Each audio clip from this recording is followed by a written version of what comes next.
नमस्कार, मैं हूं रमेश हांडा। आप देख रहे हैं ट्राई सिटी अपडेट। सबसे पहले खास खबरों पर एक नजर। टोक्यो ओलंपिक में देश का मान बढ़ाने वाले पंजाब के खिलाड़ियों पर पंजाब सरकार ने की धनवर्षा। नीरज चोपड़ा को भी दिए 2,51,00,000। पंचकुला की इंदिरा कॉलोनी में पुलिस पर बरसाए गए पत्थर, 9 जख्मी, जान बचाने को करनी पड़ी पुलिस को फायरिंग। और चंडीगढ़ में 125 डॉकिंग स्टेशन पर उपलब्ध रहेंगी 1250 ई बाइक। प्रशासक ने किया उद्घाटन। और अब खबरें विस्तार से। टोक्यो ओलंपिक में देश को स्वर्ण पदक दिलाने वाले नीरज चोपड़ा सहित पंजाब के 2 अन्य एथलीटों, कांस्य पदक जीतने वाली पुरुष हॉकी टीम में शामिल पंजाब के खिलाड़ियों, महिला हॉकी टीम में शामिल पंजाब के खिलाड़ियों को पंजाब सरकार ने वीरवार को नगद इनाम देकर सम्मानित किया। निशानेबाज और पैरा ओलंपिक खिलाड़ियों को भी भागीदारी करने पर नगद इनामों से नवाजा गया। पुरुष हॉकी टीम में शामिल रुपिंदर, सिमरन, मनदीप, गुरचंद, शमशेर, वरुण, दिलजीत, हार्दिक, हरमनप्रीत व किशन को भी 2,51,51,00,000 रुपए की नगद राशि दी गई है। जबकि महिला हॉकी टीम की सदस्य रही गुरजीत, रीना खोकर, मोनिका रानी, रानी रामपाल को भी नगद 50-50 लाख रुपए देकर सम्मानित किया गया। एथलीट नीरज चोपड़ा को 2,51,00,000 रुपए और कमलप्रीत कौर व तेजेंद्र सिंह तुर को 50-50 लाख रुपए का इनाम पंजाब सरकार ने दिया है। निशानेबाज अंजू मौदगिल, बॉक्सर सिमरनजीत कौर और पैरालंपिक खिलाड़ी भी इस अवसर पर सम्मानित किए गए। गवर्नर VPS बदनौर, मुख्यमंत्री कैप्टन अमरिंदर सिंह और खेल मंत्री भी इस मौके पर मौजूद रहे।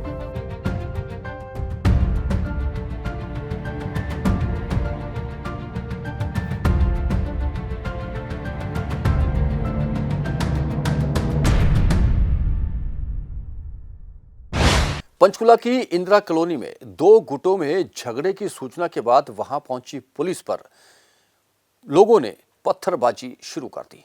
दोनों गुटों की ओर से पुलिस पर हथियारों के साथ, डंडों के साथ और ईंटों के साथ हमला बोल दिया गया, जिसमें चौकी प्रभारी सेक्टर 16 और 15 सेक्टर पुलिस स्टेशन के काफी कर्मचारी घायल हो गए। घायलों की संख्या 10 से अधिक बताई जा रही है।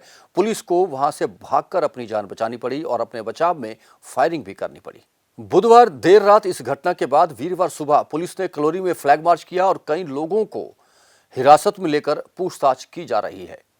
पुलिस का कहना है कि हुड़दंगियों को किसी भी कीमत पर बख्शा नहीं जाएगा। उनकी पहचान के लिए लोगों से पूछताछ की जा रही है और वहां अभी भी तनाव व्याप्त है, जहां पुलिस का पहरा बिठा दिया गया है। पंचकुला से बड़ी खबर। 2 पक्षों का झगड़ा रुकवाने गई पुलिस टीम पर हमला। 3 PCR गाड़ियों पर भी उपद्रवियों की तरफ से हमला किया गया। सेक्टर 14 SHO और सेक्टर 16 पुलिस चौकी इंचार्ज के साथ कुल 6 पुलिस कर्मचारी घायल हुए हैं। जानकारी के अनुसार बुधवार देर रात पंचकुला के सेक्टर 16 की इंदिरा कॉलोनी में पुलिस 2 पक्षों का झगड़ा रुकवाने गई थी, जहां पर उपद्रवियों ने पुलिस के ऊपर ही पत्थरबाजी कर दी। दोनों पक्षों के लोगों ने पत्थर, तलवारों, गंडासों के साथ पुलिस की टीम पर हमला कर दिया। यही नहीं, आरोपियों ने सेक्टर 16 चौकी इंचार्ज सुनील कुमार के मुंह पर चाकू से हमला कर दिया। वहीं सेक्टर 14 पुलिस थाना SHO राजीव मिगलानी पर आरोपियों की तरफ से ईंट और पत्थर फेंके गए, जिससे कि उनकी टांग और पीठ पर गहरी चोट आई है। मिली जानकारी के अनुसार कुल मिलाकर 6 से 7 पुलिस कर्मचारी घायल हुए हैं और 3 PCR गाड़ियां क्षतिग्रस्त हुई हैं। पुलिस ने कई आरोपियों को देर रात 3 बजे तक राउंड अप भी किया। बाकी आरोपियों की तलाश लगातार की जा रही है।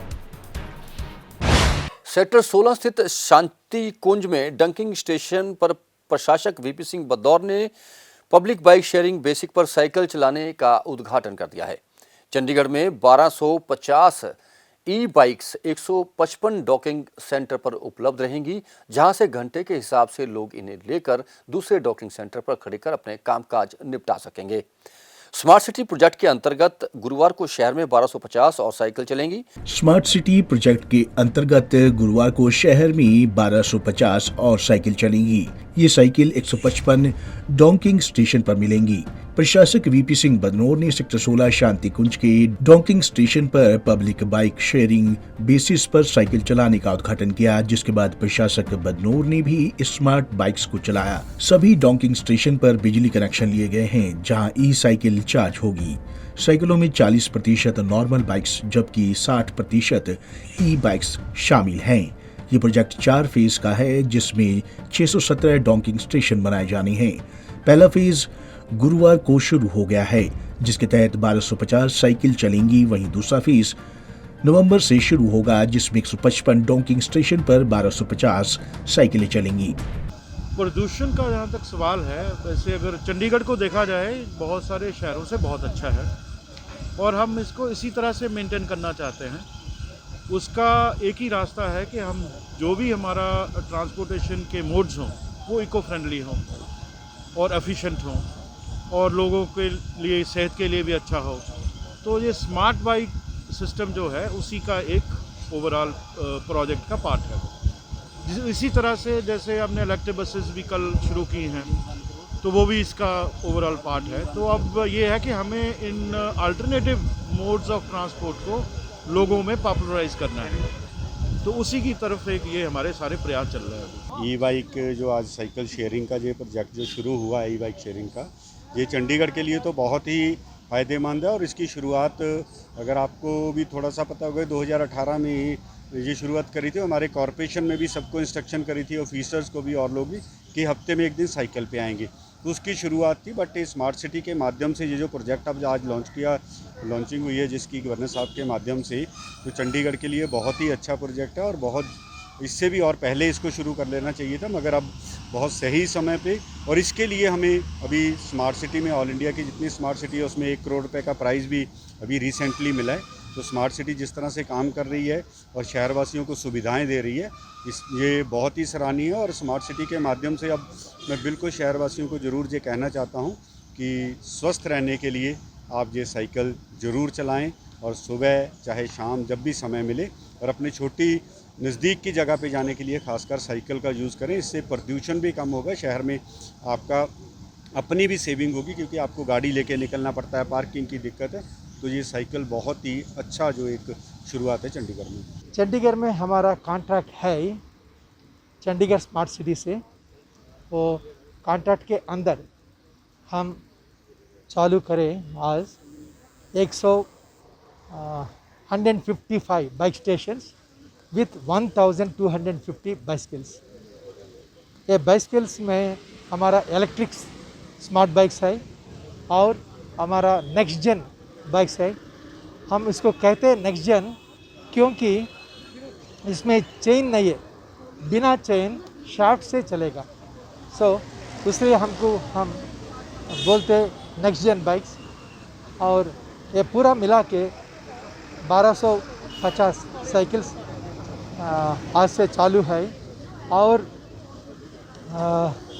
पूरा मिला के in the next 1 year we will be making it 5,000 bicycles in 617 bike stations.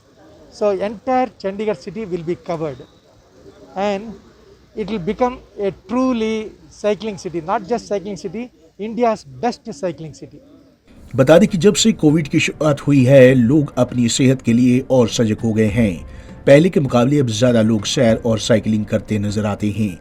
पूरे शहर में साइकिलें भी ज्यादा नजर आती हैं। पेमेंट ऐसे होगी।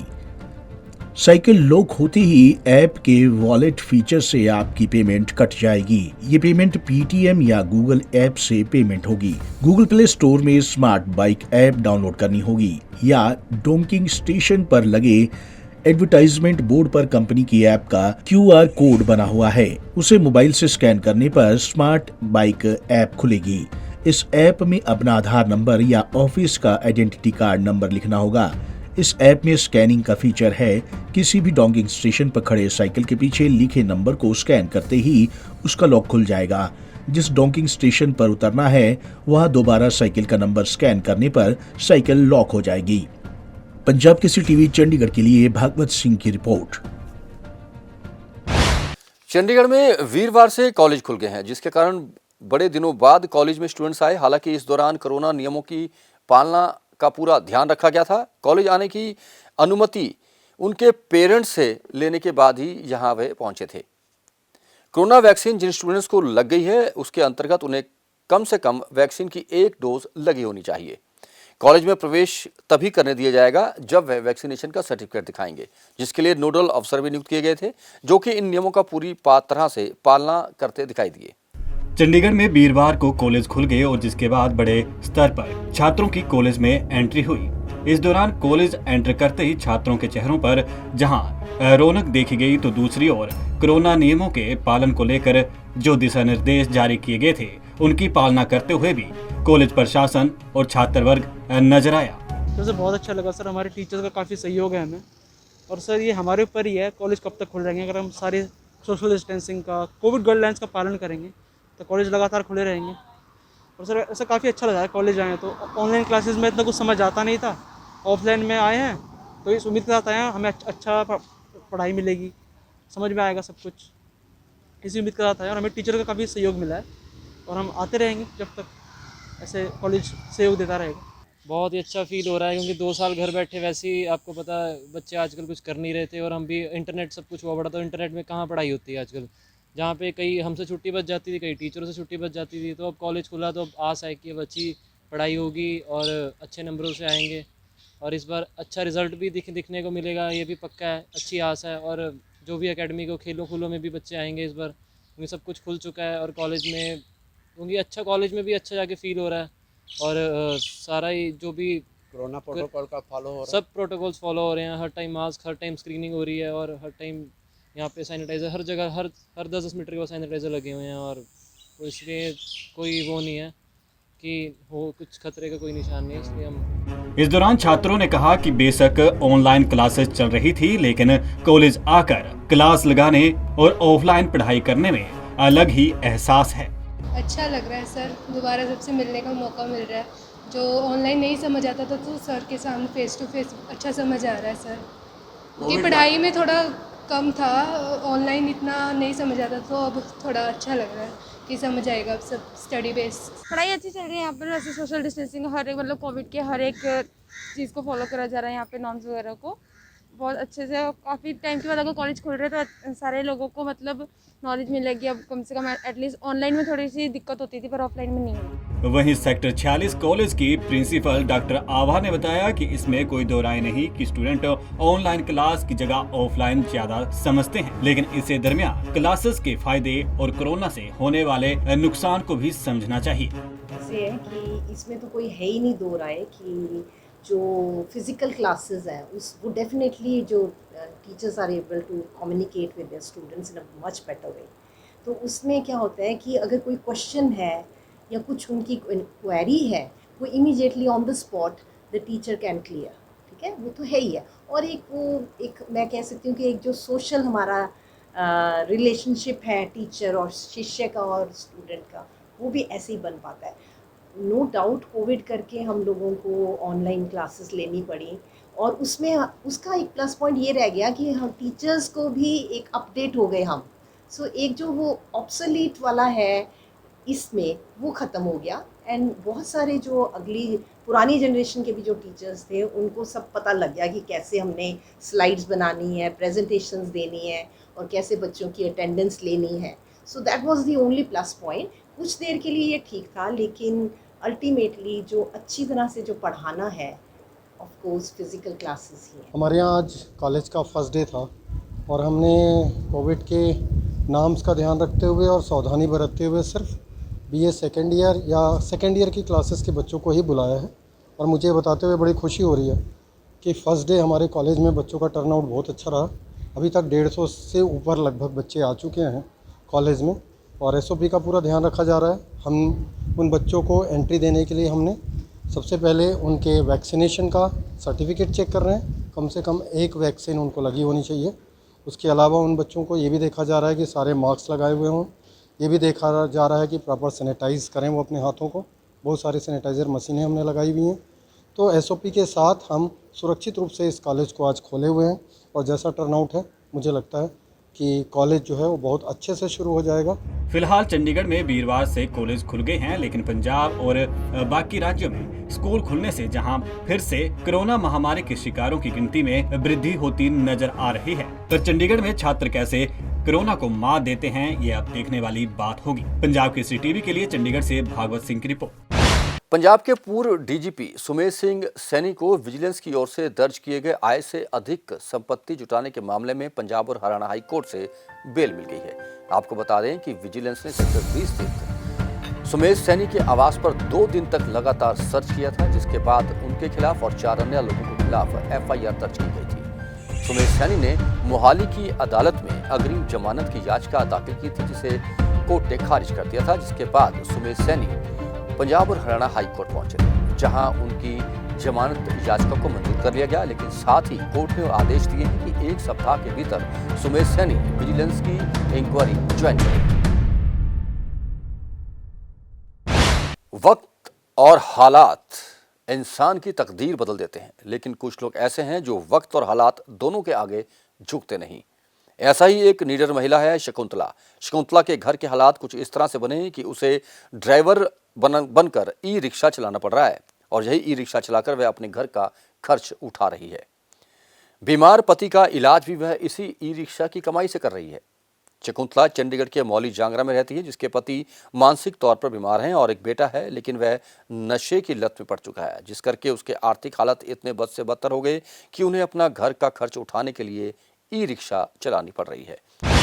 वक्त और हालात कभी भी बदल सकते हैं, लेकिन कुछ लोग ऐसे हैं जो वक्त और हालात दोनों के लिए नहीं झुकते। ऐसी ही एक नीडर महिला है शकुंतला। शकुंतला की घर की हालत कुछ इस तरह से बन गई है कि अब उन्हें ड्राइवर बनकर ई-रिक्शा चलाना पड़ रहा है, और यही ई-रिक्शा चलाकर वे अपने घर का खर्च भी चला रही हैं और अपने बीमार पति का इलाज भी करवा रही हैं। शकुंतला चंडीगढ़ के मौली जागरा में रहती हैं, जिनके पति मानसिक तौर पर बीमार है और एक बेटा है, लेकिन वह नशे का आदी है, जिसके कारण उनकी आर्थिक हालत इतनी बद से बदतर हो गई है कि उन्हें अपना पेट पालने के लिए और घर का खर्च चलाने के लिए ई-रिक्शा चलाना पड़ रहा है। लेकिन ये राह आसान नहीं थी, क्योंकि ई-रिक्शा लेने के लिए भी शकुंतला के पास पैसे नहीं थे। उसने जैसे तैसे पैसे जुटाए और किश्तों में ई-रिक्शा ले लिया, लेकिन आज वो बिल्कुल आत्मनिर्भर महिला है और उन्हें इस बात पर गर्व है कि बजाय वह लोगों के आगे भीख मांगने के, वो अपने घर का खर्च अच्छे से चला पा रही हैं। साथ ही अपने बीमार पति का इलाज भी कराती हैं।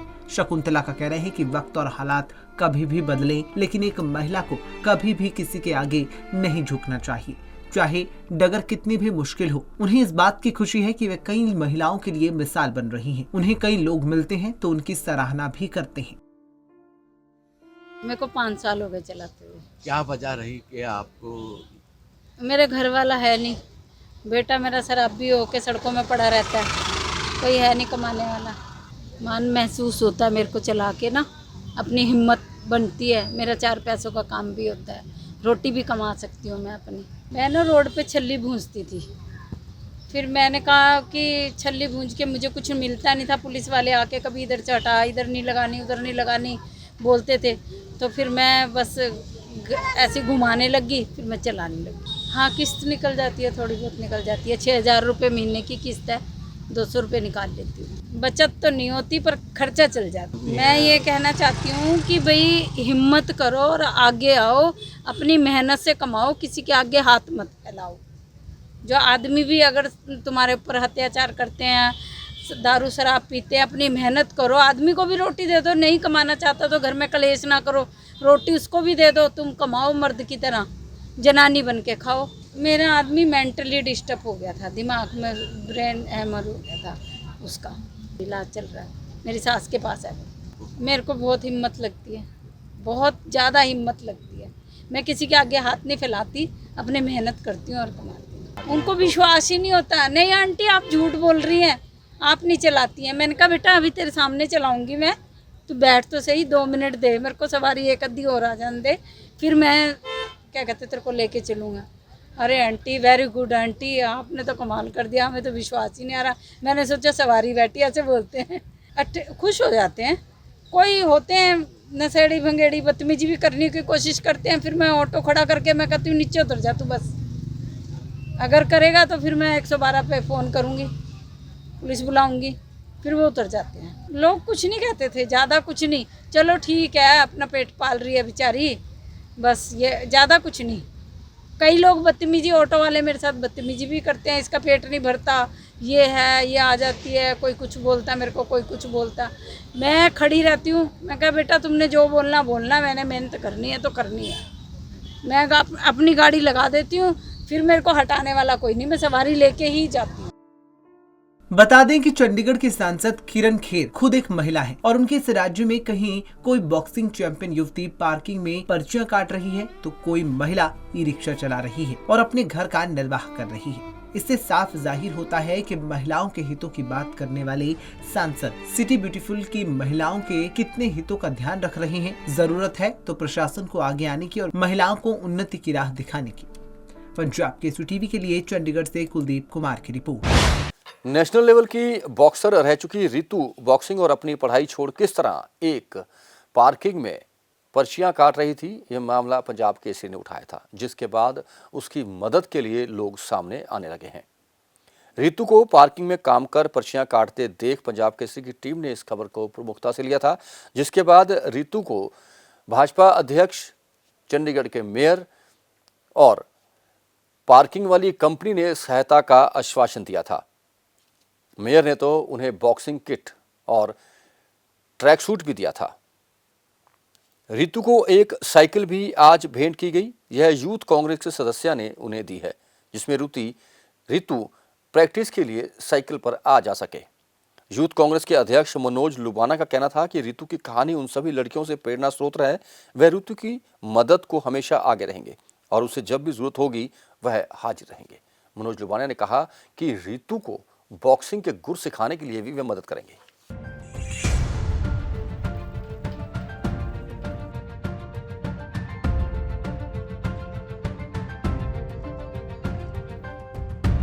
नेशनल लेवल की बॉक्सिंग प्लेयर रितु बॉक्सिंग और अपनी पढ़ाई छोड़कर किस तरह से एक पार्किंग स्थल पर काम कर रही है और उसकी आर्थिक स्थिति अच्छी ना होने के चलते और पिता की तबीयत खराब होने पर रितु को पार्किंग में काम कर पर्चियां काटनी पड़ रही हैं। पंजाब केसरी ने इस खबर को प्रमुखता से दिखाया था, जिसके बाद से रितु की जिंदगी में काफी बदलाव आया। पहले नगर निगम के मेयर रविकांत शर्मा और भाजपा अरुण सूद रितु की मदद को आगे आए और उसे बॉक्सिंग किट दी और नौकरी के अलावा प्रैक्टिस के लिए अलग से समय दिया जाएगा। लेकिन अब यूथ कांग्रेस के सदस्य रितु की मदद को आगे आए हैं, जिन्होंने रितु को एक साइकिल भेंट की है, जिससे रितु अपनी बॉक्सिंग प्रैक्टिस के लिए जा सकेगी। इस पर रितु बेहद खुश नजर आई और उसने कहा कि अब वह अपनी बॉक्सिंग को जारी रख पाएंगी। लग रहा, पहले तो मैं भैया को थैंक्स करना चाहती हूँ, साइकिल दे दिया तो सारों को। सर बस बॉक्सिंग पे ध्यान देना और मेडल लाना देश के लिए। हाँ जी सर। और यदि और कोई ख्वाहिश हो तो वो भी प्लीज़ बता दीजिए। कोई प्रॉब्लम आपको क्रिएट हो रही है? सर अब तो प्रॉब्लम कुछ नहीं हो रही है। कुछ और कहना चाहती हैं? बस सारे भाइयों को थैंक यू। वहीं यूथ कांग्रेस के प्रधान मनोज लोभाना का कहना है कि रितु की कहानी उन सभी लड़कियों के लिए प्रेरणा स्रोत है। वह रितु की मदद को हमेशा आगे रहेंगे और उसे जब भी जरूरत होगी वह मदद करेंगे। मुझे तो इसके बारे में पता नहीं था, तो मुझे कल मेरे साथी नवदीप, ये प्रताप जो हमारे परीक्षित और ये जेपी और सब ने मुझे बताया कि ऐसे था। तो कल हमने एक प्लान किया, तो हम अपनी बहन को आगे भी आज जो मदद किया वो आगे भी मदद करते रहेंगे। हम यही आशा करते हैं कि हमारी बहन आगे बढ़े और जो भी उनको हेल्प चाहिएगी, हमने अपना नंबर दे दिया है बहन को कि हम हमारी यूथ कांग्रेस की टीम, चंडीगढ़ यूथ कांग्रेस की टीम उनके साथ। गौरतलब है कि पंजाब केसरी की खबर के बाद अब रितु की किस्मत बदल रही है। उनके लिए अब मदद के हाथ लगातार बढ़ रहे हैं। पंजाब केसरी टीवी के लिए चंडीगढ़ से कुलदीप कुमार की रिपोर्ट। लोगों को हाउसिंग बोर्ड के रद्द हो चुके प्रॉपर्टियां जैसे कि फ्लैट और बूथ दिलाने के नाम पर करोड़ों रुपए की ठगी करने वाली समाज सेवी का चोला पहने मनजीत कौर गिरफ्तार हुई थी, जिस पर करोड़ों रुपए की ठगी करने का आरोप है। लेकिन अदालत ने कुछ ही दिन बाद उसे जमानत दे दी। मनजीत कौर ने अदालत में जमानत के लिए लगाई याचिका में कहा था कि वह कैंसर के मरीज है, उसे अन्य कई बीमारियां भी हैं और वह सीनियर सिटीजन भी है। उसने यह भी कहा कि उसके पति बेड पर हैं, जिनकी देखभाल के लिए घर पर कोई नहीं। उन्होंने अपने बेटे का हवाला भी देकर कहा कि उनके बेटा भी मानसिक रूप से ठीक नहीं, जिसका इलाज चल रहा है, इसलिए उनका जमानत मिलनी चाहिए। कोर्ट ने मेडिकल ग्रांट पर उन्हें जमानत दे दी। पुलिस ने हालांकि इसका विरोध किया था, लेकिन कोर्ट ने बावजूद उसके उन्हें जमानत दे दी है। आपको बता दें कि अभी भी मंजीत कौर के खिलाफ 15 से अधिक शिकायतें विचाराधीन है। पुलिस का कहना था कि वह जांच के बाद एफआईआर दर्ज करेंगे या फिर इसी केस के साथ सभी शिकायतों को क्लब कर दिया जाएगा। खेलो इंडिया बढ़ो इंडिया, यह नारा इन दिनों बहुत गूंज रहा है। टोक्यो ओलंपिक में जेवलिन थ्रो में नीरज चोपड़ा का गोल्ड आया है। इससे पूरा भारत गौरवान्वित महसूस कर रहा है और पूरे देश का नाम रोशन हुआ है। लेकिन चंडीगढ़ के मनीमाजरा में बच्चे ग्राउंड को लेकर तरस रहे हैं। मनीमाजरा में जिस ग्राउंड में बच्चे खेला करते थे, वहां 24 घंटे पानी उपलब्ध करवाने के लिए टैंक बनाया जा रहा है, जिसके लिए खुदाई का काम जारी है, जिसके चलते वहां बच्चे खेल नहीं पा रहे। इन बच्चों ने प्रशासन से अपील की है कि उनके खेलने के लिए या तो कहीं और बंदोबस्त किया जाए या फिर इस मैदान को छोड़ दिया जाए। अब देखना यह होगा कि प्रशासन इस बच्चों की अपील सुनता है या फिर काम वहां जारी रहेगा। बच्चों का कहना था कि वर्षों से वे यहाँ खेलते आ रहे हैं। खेलो इंडिया बढ़ो इंडिया ये नारा इन दिनों बहुत गूंज रहा है। टोक्यो ओलंपिक में जैसे जेवलिन थ्रो में नीरज चोपड़ा का गोल्ड आया, इससे पूरा भारत गौरवान्वित महसूस कर रहा है और पूरे देश का नाम रोशन किया है। लेकिन चंडीगढ़ के मनीमाजरा में बच्चे ग्राउंड को लेकर तरस रहे हैं। मनीमाजरा के 1.5 लाख की आबादी है, लेकिन यहाँ खेलने को एक भी ग्राउंड नहीं है। अब एक ग्राउंड है जहाँ नगर निगम द्वारा एक बड़ा वाटर टैंक लगाया जा रहा है। ये वाटर टैंक नगर निगम द्वारा मनीमाजरा में 24 घंटे पानी सप्लाई के लिए लगाया जा रहा है, जिसका काम निगम द्वारा जल्द ही शुरू होने वाला है। इसको लेकर अब वहां स्थानीय निवासियों और खासकर बच्चों द्वारा विरोध किया जा रहा है। लोगों का कहना है कि पहले यहाँ खेलने के लिए मैदान नहीं था, बड़ी मुश्किल से यहाँ ग्राउंड बना है, लेकिन अब इसे भी बंद किया जा रहा है, जिस पर बच्चों का कहना है कि अगर इस ग्राउंड में वाटर टैंक बनाया जाएगा तो इससे ग्राउंड खत्म हो जाएगा, उन्हें खेलने के लिए जगह नहीं मिलेगी। वह यहाँ पर खेलते हैं और आने वाले सालों में वह नीरज चोपड़ा की तरह भारत के लिए गोल्ड लाना चाहते हैं, लेकिन वह खेलेंगे कैसे जब खेलने के लिए कोई मैदान ही नहीं होगा। ग्राउंड नहीं बंद होना चाहिए, यहीं पे खेलते हैं सारे। आप अपने बारे में थोड़ा सा बताएं, किस तरह से नेशनल यहाँ पे प्रैक्टिस करते थे हम सारे मिलकर, तो यहाँ से 2-3 प्लेयर निकले नेशनल के लिए, तो ये बंद नहीं होना चाहिए ग्राउंड। आपने भी नेशनल खेला? हाँ जी, नेशनल बताइए। नेशनल खेले थे, असम गए थे। अगर आप यहाँ पे टैंकर्स बना दोगे तो हम कहाँ खेलेंगे? हमारे यहाँ पे प्रैक्टिस होती है, हम कहीं और ग्राउंड तो खाली नहीं होते, तो हम कहाँ पे प्रैक्टिस करेंगे? मैं यही कहना चाहता हूँ, जेकर आप यहाँ पर टैंकर पानी के बना रहे हैं तो फिर हम खेलेंगे कहाँ? वैसे तो गवर्नमेंट कहती है कि खेलो बढ़ो इंडिया, फिर हम कहाँ खेलेंगे? फिर हमारी प्रैक्टिस कहाँ होएगी? फिर हम अच्छी तरह अपना प्रैक्टिस में परफेक्ट कैसे होंगे? आप यहाँ पर बच्चों को, आज हमारे देश के अंदर ओलंपिक्स में सिर्फ 1 गोल्ड मेडल आया। इसका कारण क्या है? आप यहाँ इस जगह पर जो खड़े हैं, यहीं से आप देख सकते हैं कि यहाँ पर बच्चों को जो संसाधन उपलब्ध करवाए गए थे यहाँ के समाज सेवियों के द्वारा, आज वह संसाधन सरकार छीन रही है। किस लिए?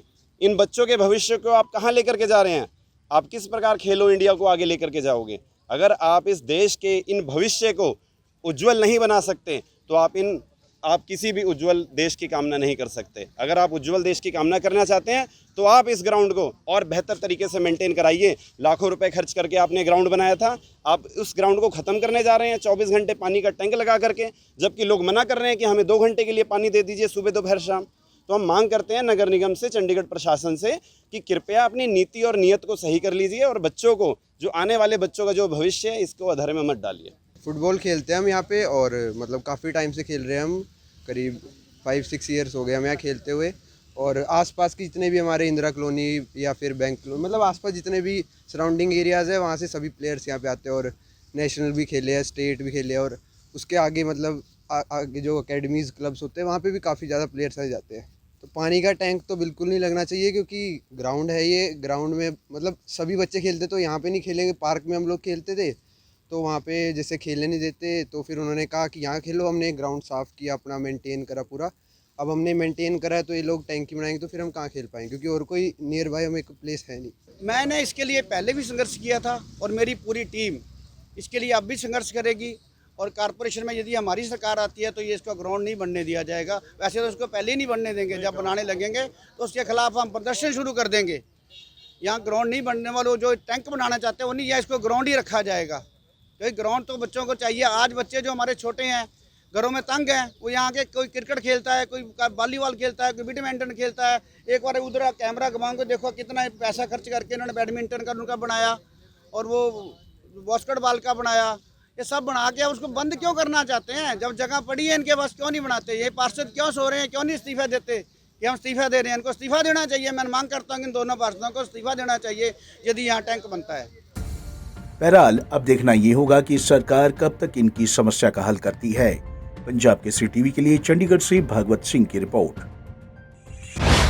और अब कोरोना अपडेट। ट्राई सिटी में गुजरे 24 घंटों में 13 नए कोरोना के पेशेंट आए, जिनमें चंडीगढ़ में 7 और मोहाली में 6 नए मरीज आए, जबकि पंचकुला में कोई भी मरीज सामने नहीं आया। ना ही ट्राई सिटी में किसी की कोरोना से मौत की सूचना है।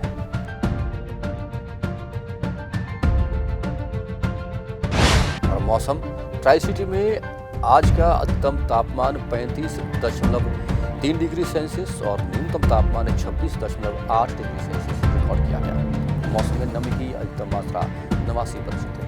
आने वाले 24 घंटों में भी मौसम में कोई खास बदलाव नहीं आएगा, लेकिन बूंदाबांदी हो सकती है।